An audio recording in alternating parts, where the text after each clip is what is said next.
Welcome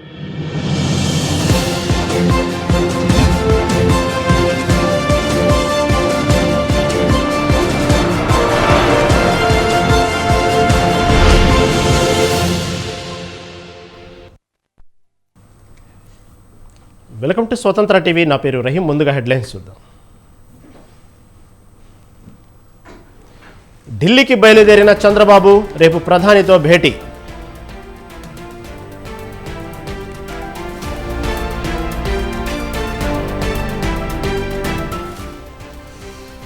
శ్వేతపత్రం కాదు పచ్చపత్రం, చంద్రబాబుపై ఆదిమూలపు ఫైర్.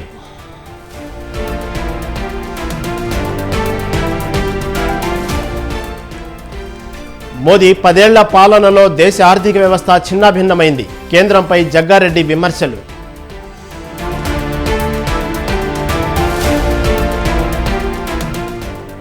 అధికారం కోసమే మోసపూరిత హామీలు, కాంగ్రెస్పై రఘునందన్ రావు ఫైర్.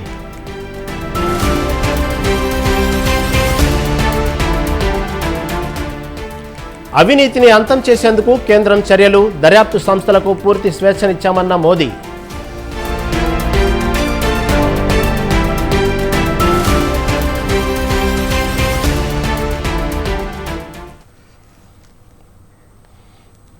రైట్, ఇక డీటెయిల్ చూస్తే జార్ఖండ్ సీఎం పదవికి చంపై సోరెన్ రాజీనామా చేశారు. ఈ మేరకు తన రాజీనామా లేఖను గవర్నర్కు అందజేశారు. దీంతో మరోసారి జార్ఖండ్ సీఎంగా హేమంత్ సోరెన్ బాధ్యతలు చేపట్టనున్నారు. జేఏఎం కూటమి నేతగా హేమంత్ సోరెన్ ఏకగ్రీవంగా ఎన్నికయ్యారు.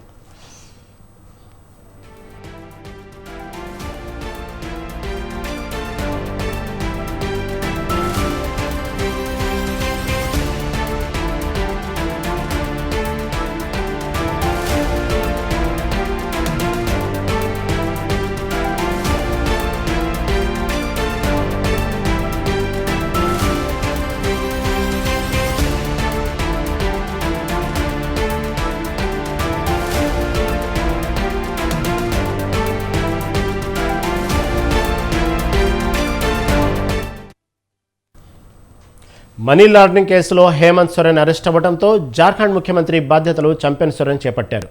తాజాగా హేమంత్ సోరెన్ బెయిల్పై విడుదల కావడంతో తిరిగి ఆయన ముఖ్యమంత్రి పదవిని చేపట్టనున్నారు.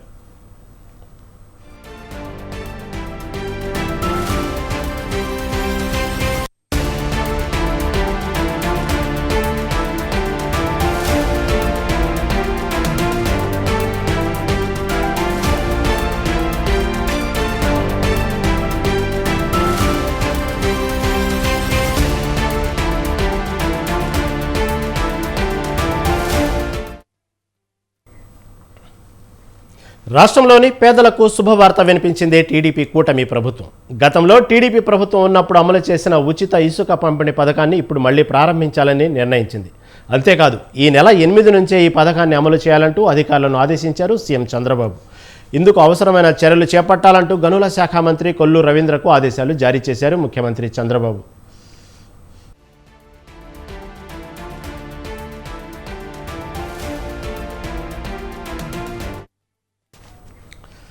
రాష్ట్రంలో పేదల గృహ నిర్మాణం కోసం ఉచితంగా ఇసుక ఇవ్వాలని గతంలో టీడీపీ ప్రభుత్వం నిర్ణయించింది. అయితే జగన్ సర్కారు వచ్చిన తర్వాత ఈ ఉచిత ఇసుక విధానానికి గుడ్ బై చెప్పారు.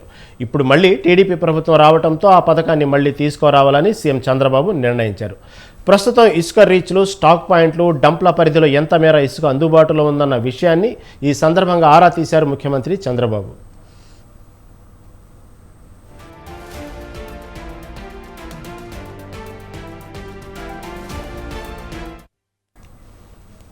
ఇకపై ఆఫ్లైన్లో ఇసుక అమ్మకాలు జరగడానికి వీల్లేదని స్పష్టంగా ప్రకటించారు సీఎం చంద్రబాబు. ఉచిత ఇసుకతో పాటు ఇతర అమ్మకాల ద్వారా సరఫరా చేసే ఇసుకను సైతం ఆన్లైన్ ద్వారా బుకింగ్ చేసుకునే సదుపాయం కల్పించాలని అధికారులకు దిశానిర్దేశం చేశారు ఏపీ సీఎం చంద్రబాబు.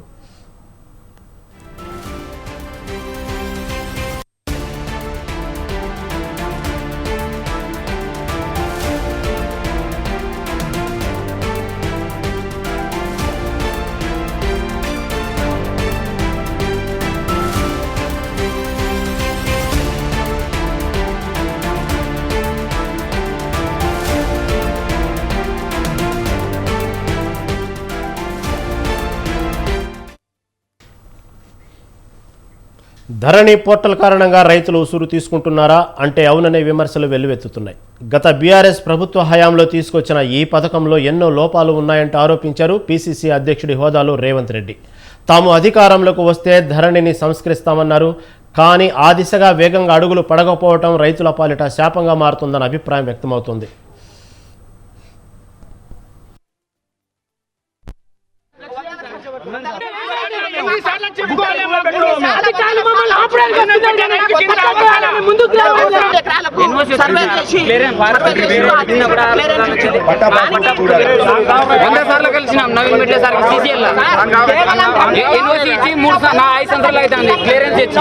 ఇప్పుడు ఇంతవరకు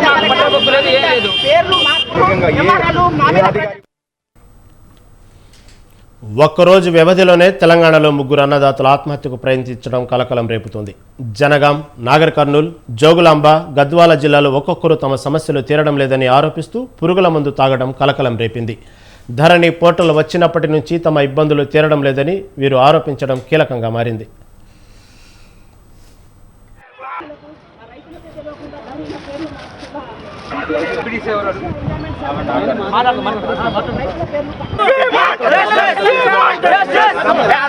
చాలా వరకు ఏంటి ప్రాబ్లం ఏంటి? తీసుకొచ్చినాం గత ముఖ్యమంత్రి గారిని కలిసి ఎంజాయ్మెంట్ సర్వే. అటు తెలంగాణ సెక్రటేరియట్ వద్ద సైతం ఉద్రిక్తత నెలకొంది. మహబూబాబాద్ జిల్లా నారాయణపురం రైతులు సీఎం రేవంత్ రెడ్డిని కలిసేందుకు వచ్చారు. ధరణిలో రైతుల పేర్ల విషయంలో అవకతవకలు జరిగాయని ఆవేదన వ్యక్తం చేశారు. రెవెన్యూ అధికారులు, సిబ్బంది నిర్లక్ష్యంగా వ్యవహరించారంటూ ఆరోపించారు. అయితే సీఎంను కలిసేందుకు వచ్చిన మహబూబాబాద్ జిల్లా నారాయణపురం రైతులను పోలీసులు అడ్డుకున్నారు. కనీసం మంత్రి పొంగులేటి శ్రీనివాసరెడ్డిని కలిసి సమస్య తెలియజేస్తామని రైతులు కోరారు. దీంతో కాసేపు ఉద్రిక్తత వాతావరణం నెలకొంది.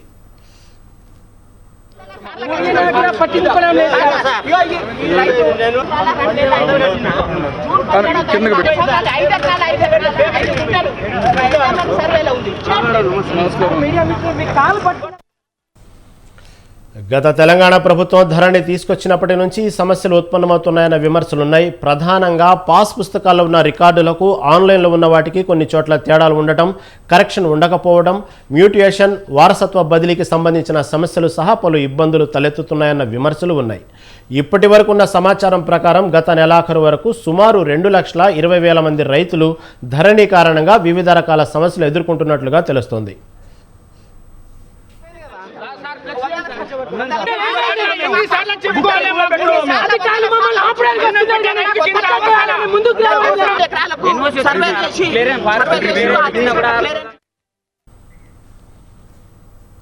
వార్షిక బడ్జెట్ కసరత్తును తెలంగాణ ప్రభుత్వం ముమ్మరం చేసింది. లోక్సభ ఎన్నికలకు ముందు ఓటాన్ అకౌంట్ పద్దు సమర్పించిన సర్కార్ ఇప్పుడు సవరించిన అంచనాలతో పూర్తిస్థాయి బడ్జెట్ ప్రవేశపెట్టనుంది. నిర్వహణ పద్దుకు సంబంధించి పెద్దగా మార్పులు చేయకుండా ప్రభుత్వ ప్రాధాన్యతలకు అనుగుణంగా ప్రగతి పద్దులో సవరణలు చేసే అవకాశం ఉంది. ప్రధానంగా రైతు రుణమాఫీ, 6 గ్యారెంటీల అమలు కోసం నిధులు సర్దుబాటు చేయనుంది.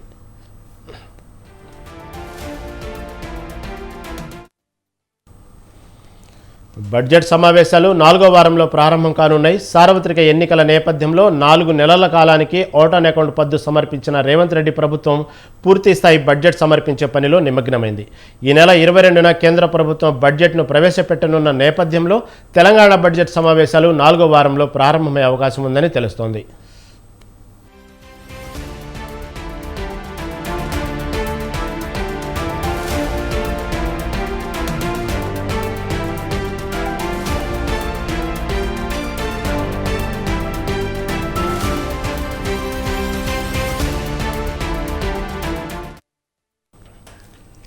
కేంద్ర బడ్జెట్లో రాష్ట్రానికి వచ్చే నిధుల అంచనాల ఆధారంగా రాష్ట్ర బడ్జెట్ను రూపొందించుకునేందుకు వీలుగా ఈ నెల 3వ వారంలో బడ్జెట్ సమావేశాలను ప్రారంభించుకునే ఆలోచన ప్రభుత్వం చేస్తుంది.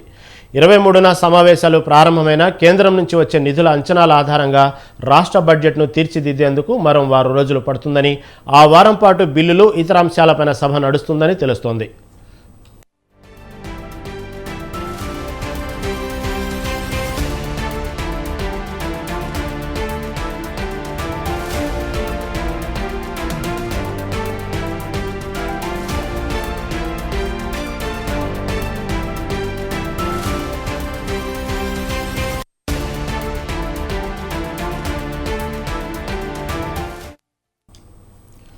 ఈ నెలాఖరుతో తాత్కాలిక పద్దు గడువు ముగియనుండగా వార్షిక బడ్జెట్పై ప్రభుత్వం కసరత్తు ముమ్మరం చేసింది. ఆర్థిక శాఖ ఇప్పటికే అన్ని శాఖల నుంచి ప్రతిపాదనలు తీసుకోగా ఆర్థిక మంత్రి మల్లు భట్టి విక్రమార్క విభాగాల వారీగా సమీక్షలు నిర్వహిస్తున్నారు.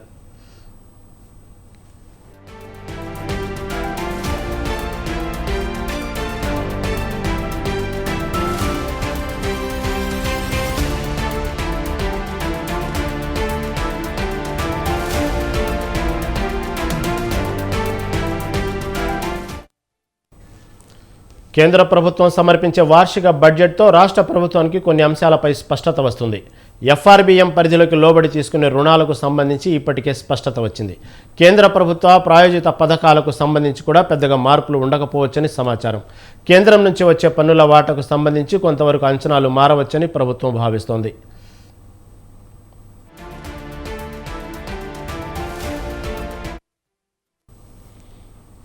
ఇక అవుట్ ఆన్ అకౌంట్ సమయంలోనే బడ్జెట్పై పూర్తి స్థాయి కసరత్తు చేశారు. ఈ ఆర్థిక సంవత్సరానికి సంబంధించిన ఆదాయ వ్యయాలపై ఓ అంచనాకు వచ్చారు.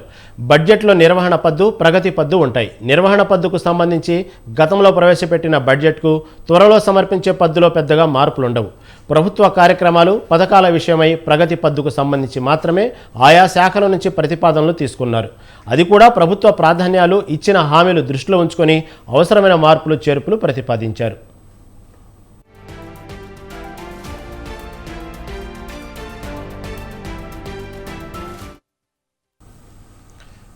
రాష్ట్ర పద్దులో కాంగ్రెస్ ఇచ్చిన 6 గ్యారెంటీలకు నిధులు కేటాయించడం కీలకం కానుంది. వాటిని దృష్టిలో పెట్టుకుని ఆయా శాఖల పద్దులపై ఓ అంచనాకు రానున్నారు. ఓట్ ఆన్ అకౌంట్ పద్దులో 6 గ్యారెంటీలకు ఉజ్జాయింపుగా 53,196 కోట్లు ప్రతిపాదించారు. రైతు భరోసాకు 15,000 కోట్లు, పింఛన్లకు ఉద్దేశించిన చేయూత పథకానికి 14,800 కోట్లు, ఇందిరమ్మ ఇళ్లకు 7,740 కోట్లు కేటాయించారు.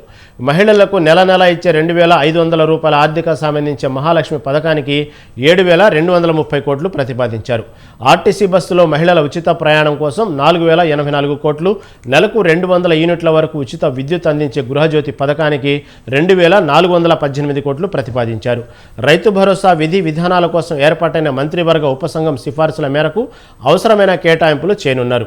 మిగిలిన గ్యారెంటీల అమలు, ఇటీవల ఇచ్చిన హామీలకు తగ్గట్లుగా పూర్తి స్థాయి బడ్జెట్ సిద్ధం కానుందని తెలుస్తోంది.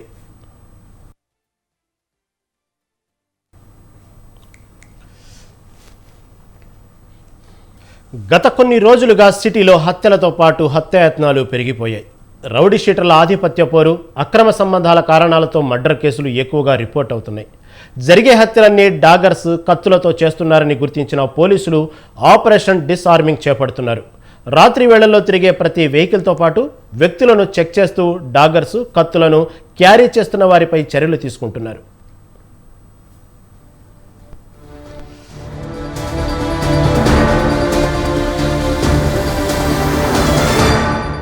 ఓల్డ్ సిటీలో మర్డర్స్ తో పాటు అటెంప్ట్ మర్డర్ కేసులు ఎక్కువగా నమోదవుతున్నాయి. ఈ సంఘటనలన్నీ రాత్రి వేళల్లో జరుగుతున్నట్లు పోలీసులు గుర్తించారు. జరిగిన మర్డర్లన్నీ కత్తులతో చేసినవేనని గుర్తించారు. ఇక రౌడీ షీటర్లతో పాటు కొందరు యువకులు రాత్రిపూట డాగర్స్, కత్తులను క్యారీ చేస్తూ తిరుగుతున్నారు. ఏదైనా గొడవ జరిగితే వాటితో బెదిరింపులకు పాల్పడుతున్నారు. ఇలా మారణాయుధాలను నివారించడానికి ఆపరేషన్ డిస్ఆర్మింగ్ చేపడుతున్నారు సిటీ పోలీసులు.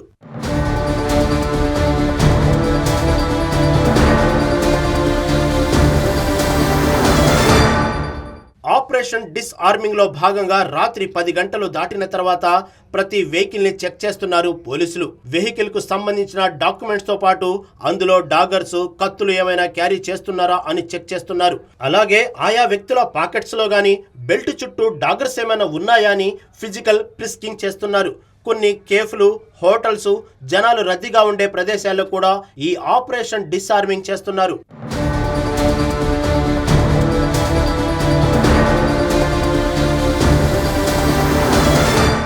మొబైల్ స్నాచింగ్స్, చైన్ స్నాచింగ్స్, రాబరీలకు పాల్పడేవారు కూడా డాగర్స్ తో పాటు కత్తులను క్యారీ చేస్తున్నట్లు పోలీసులు గుర్తించారు. మేడ్చల్ జ్యువెలరీ షాప్ లో రాబరీ చేసిన దొంగలు కత్తితో ఓనర్ ని బెదిరించి అటాక్ చేశారు. అత్తాపూర్ లో సెల్ ఫోన్ స్నాచర్స్ బస్టాప్ లో ఉన్న వ్యక్తిని కత్తితో బెదిరించి మొబైల్ లాక్కోవడానికి యత్నించాడు. ఆ వ్యక్తి మొబైల్ ఇవ్వకపోవడంతో కత్తితో పొడిచి మొబైల్ లాక్కుని దొంగలు పారిపోయారు. అలాగే మలక్పేటలో సెల్ ఫోన్ స్నాచింగ్ గ్యాంగ్ ను పట్టుకోవడానికి వెళ్లిన డకాయట్ టీం పైకి కత్తులతో దాడికి దిగారు. అప్పుడు ఫైరింగ్ చేసి ఆ గ్యాంగ్ ని పట్టుకోవాల్సి వచ్చింది.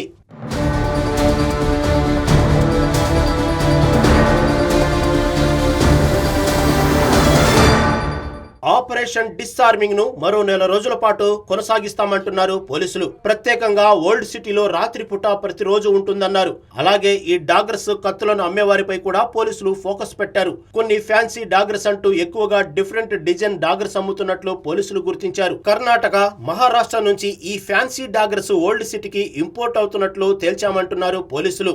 వీరికి సప్లై చేస్తున్న వారిని కూడా అరెస్ట్ చేస్తామంటున్నారు.